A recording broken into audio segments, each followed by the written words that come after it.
What is up, Internet? It is 7:34. I'm Jason DeRusha. Nice to have you with us. Some breaking news just coming in on unemployment numbers. We've been working on that, so we'll get those numbers to you in just a minute. But first, want to get your day started with today's weather, the 7:30 forecast. It stinks. It's not a great day. You see the wind in the graphic here from meteorologist Riley O'Connor? We're talking serious wind gusts later on this afternoon, so a chance of a passing shower this afternoon. Then that chilly northwest wind. We are barely going to get into the 40s today, so be ready. It is a wintry day for sure. Let's talk about this. We want to talk about elections during the coronavirus time. Minnesota's Secretary of State Steve Simon is pushing for all voters to get a mail-in ballot. So if you're a registered voter, boom, they just send it to you. You've got a mail-in ballot at home. You can send it in. Republicans agree that, we might need to make some adjustments because of coronavirus, and really nobody wants a scenario like we saw in Wisconsin where people were lined up for hours in some cases. But the Republican Party chair is not down with the idea of sending a ballot to everyone. There are concerns about fraud. There also are electoral concerns. Republicans typically not in favor of something like a mail-in vote. Democrats do like this idea, so people have their own political agendas too. We'd like to know what you think about this. Should all voters in Minnesota get a mail-in ballot, or should it just be for people who request an absentee ballot? Leave a comment on Facebook. We'll read through a few in a moment. Now to those unemployment numbers. New numbers from the Labor Department. 6.6 million Americans filed unemployment claims last week. So those are all new unemployment claims. Added all together over the past 3 weeks, we're talking about 16 million people applying for benefits. What an absolutely mind-blowing collapse of the job market. Analysts say with no clear end in sight for the coronavirus, those numbers are going to continue to rise. And we know that the number of claims is lower than the number of people who are out of work. Financial help is on the way, though, for some Americans. Some people will start receiving those stimulus checks as soon as today. The Treasury Department says between 50 and 70 million Americans will get that money by next Wednesday. Most individuals will get $1,200. You double that, of course, for couples, and then there's some money for kids. All depends on your income, but most Americans will get this money. Minnesotans are going to have to spend even more time at home. The governor extended the stay-at-home order by nearly a month. We're going till May the 4th. In a news conference yesterday, the governor said, looking at the data, social distancing is working. He pointed to modeling that shows Minnesota cases could surge between mid-May to mid-July, and he said the goal is to give hospitals time to prepare. Do not get complacent. Do not give up all the hard-earned gains that you made. Of course, some pushback from some Republicans about the modeling being used, that no one really knows what these models, how they work. And there are varying models compared to what we're doing in Minnesota versus the rest of some of the other models we've seen. A couple businesses are going to go back to work with this new order.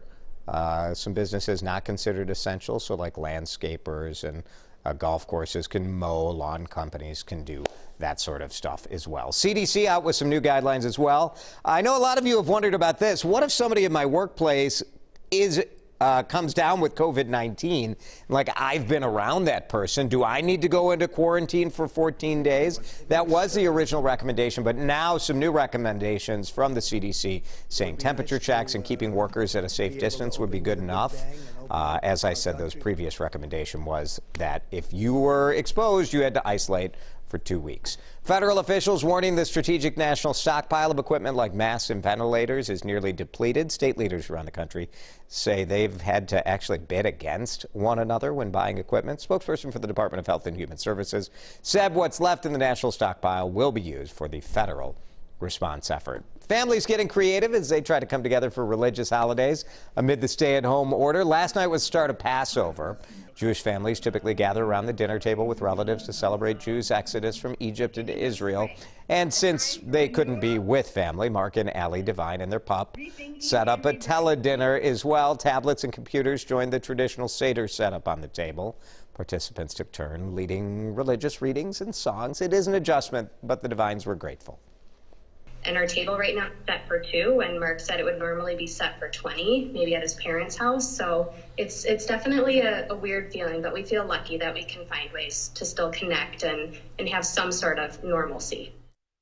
Divine said one benefit of this video conference bit is that they got to have relatives from all over the country a part of this. They say that was so nice, it might become a new tradition for Passover.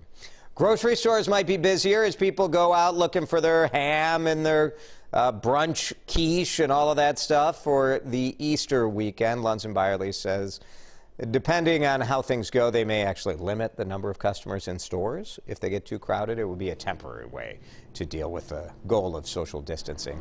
Campaign news, Bernie is out, making Joe Biden the likely Democratic presidential nominee.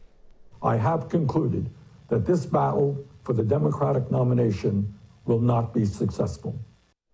Former Vice President Biden does have a wide lead in delegate support. No real path here for Bernie Sanders. While the votes won't be known until next week, the projection is that Biden won the primary in Wisconsin as well.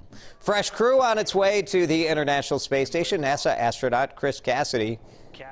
Maybe Cassidy's like, I'm glad to get out of here right now. I'm going to be stuck at home. May as well be in outer space. He blasted off with a couple of Russian cosmonauts from beautiful Kazakhstan early this morning.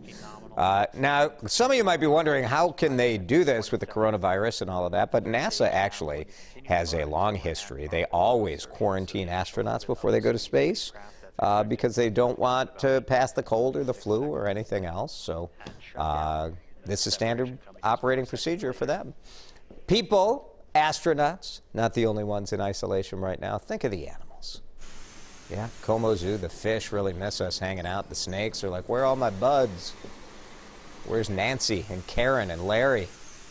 Yeah, well, it's been a month. Zookeepers say some animals like being isolated, but many miss the interactions with the people. They say especially the orangutans. Oh, the orangutans at Como Zoo.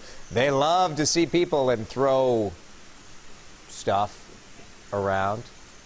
Zookeepers are practicing social distancing. Of course, they actually divided up into groups, and they're caring for only one species. It is for the safety of the staff, also for the animals. Primate staff has had to social distance from the great apes and all of the small primates because it's thought that they could potentially be able to get COVID-19. Yeah, well, you heard about that one tiger that was a confirmed case of COVID-19. Zoo is free in St. Paul, but it really relies on donations, which is kind of a problem when the zoo is closed. So if you're so inclined, the zoo would love to have a donation from you. They're doing some social media stuff. They're going live every weekday at 1:30 in the afternoon, kind of showing an animal to people and leading an educational craft for kids at home. So that would be a cool thing to check out. Local high school found a pretty good way to modify and keep a couple traditions alive in the era of social distancing. Cause I got that sunshine in my pocket, got that good soul in my feet. I feel that hot blood in my body. Tell you what, the guys who are students at the Academy of Holy Angels are really wearing some fashion-forward pants in this video. It's the Academy of Holy Angels in Richfield. They had to cancel their mother-son dance and their father-daughter dance as well, so they asked families to, you know, get dressed up, have a nice dinner, and record a little dance party.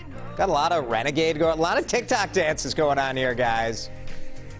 Very nice little hoedown there. Good stuff. Nice work. Let's get back to today's talker about elections. WCCO news producer Chris is with us today. Should I don't know how I feel about the mailing a ballot to everybody. Well, our commenters are pretty split as well. Yeah. On the one hand, like, I certainly don't really want to go line up at a polling place anytime soon. Like, you want to go hang out with a bunch of people? Not really. Barb says yes, all registered voters should get a mail-in ballot. But Don believes it will open it up to additional fraud, so he's not really on board with that. And then Leanne, I guess what's the danger, right? Like, what's the fraud is what I wonder about. Like, for sure there's the ability for fraud, right? Like, if you mail 2 ballots to my house, like, I could steal my wife's and vote hers, I guess. But, like, I suppose the risk is, like, if there's some way you can fraudulently, like, copy those ballots and then mail them in also, you could vote 1,000 times or something. Yeah. Where you couldn't do that in a polling place. You'd have to figure out something for that. Yeah. And Leanne said yes, she would support mail-in ballots and then have a drive-through drop-off stop so you know it was received. Ah, that's interesting. Like, yeah, some extra step there instead of just throw it in the mail and see what happens. Someday we'll figure this out, right? And be able to like log on to a, you would think you could, I mean, we could vote for American Idol from our telephones and computers. Can't we figure this out, people? Get on it, America. There's your motivational speech from TV's Jason DeRusha today. Get on it, America. This is the 734. They used to say be nice to each other on the internet when we were done.